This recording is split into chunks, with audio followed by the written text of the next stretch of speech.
tara, palatuan sila mga idol.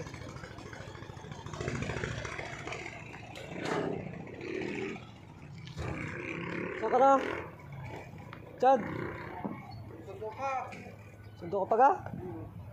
Pinakalala mga ganun mga idol palatuan sila mga idol. Hindi sila nag-deliver sa ano, sa Batangas 60-40. 60-40 ang laban dun sa Batangas. Yung 60 nagiging ano, 40. Bay, magkano ang pakiyawan ng isda? Bay! Hey!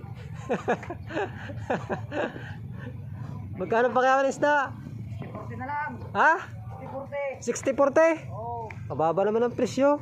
Okay. Wala pa pagdalan eh. Wala na pagdalan. Hindi mo lang ginawang 70? Oo. 60 na lang. 60 yung European. Oo. Yung Gulyasan 40. 40. Talaga naman na. Eh di lugi. Lugi. Lugi na mga idol ang ating mga isda pagka 60-40 na ano, ang pakiyawan ng isda. Pero saan malang deliver? Mindanao. Malang isda to na doon sa Mindanao daw mga idol, malang isda. Malayo na.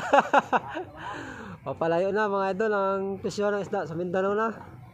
Dito sa Santa Cruz wala na mga idol. Shoutout sa lahat ng masipag na mga isda kahit na 60-40 na ang isda mga idol. Thank you, marami. Ang kanilang galon na tubig tambak 2, 4, 6, 7. Wala, meron pa doon mga idol. So yun lang mga idol at maraming salamat sa panood at shoutout sa lahat ng mga isda. Thank you. Ano mga papalaw to mga idol. Good morning sa ating lahat.